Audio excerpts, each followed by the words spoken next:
Hey, I'm Sarah McBurney Laporto. I am answering your McBurning questions. I get a ton of questions about foreclosures, pre-foreclosures, just foreclosures in general. So I figured I'd take the time today to really break it down and spell it out. Basically what we're going to do is we're going to start with pre-foreclosure. Pre-foreclosure really isn't a thing. However, Zillow and other sites are taking public record information, finding out that a homeowner is past due on their mortgage based on filings at the Registry of Deeds, and listing the property as a pre-foreclosure.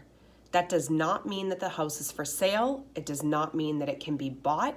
If anything, it's an invasion of privacy blanketed across the web for all to see, making it look like the house is for sale.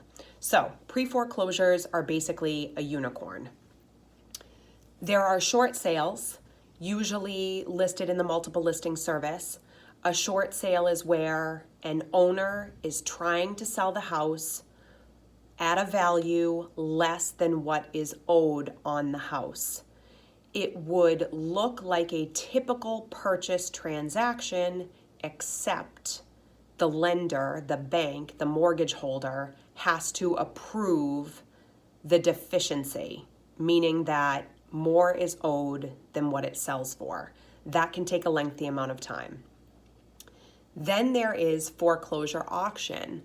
Foreclosure auction is the bank exercising its right to foreclose on the property because the owner is in arrears. The owner owes on their mortgage and they're not paying, or they haven't paid enough. Foreclosure auctions can be found online. They can also be found in newspaper publications. What to know about foreclosure auction is, if you go and you bid, you do not have a right to access the property. You do not have a right to inspect the property. You do not have the right to get an appraisal done. They generally don't qualify for a traditional financing process just because you don't have access to the property.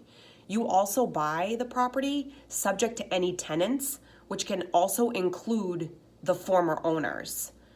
A lot of times though, the bank, to protect its investment in the property, does purchase the property back, and then it becomes what is called REO, or real estate owned. It's an asset that the bank now owns. The final piece would be an REO for sale or a foreclosure for sale. I've been hearing a lot lately that there are websites that list these REO properties for sale.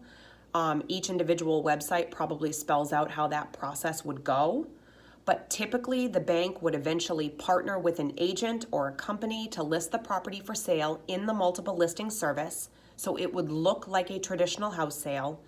It would act as a traditional purchase transaction.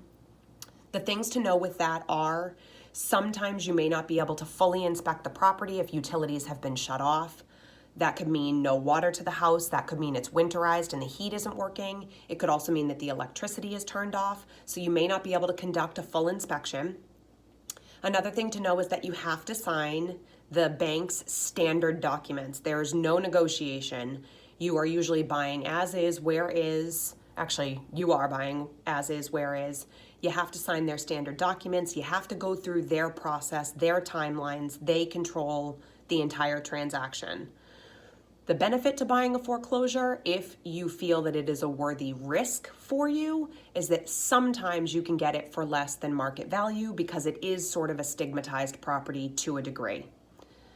It's a lot of information. There's a lot of misinformation out there, especially with websites that make something look like something that it's not.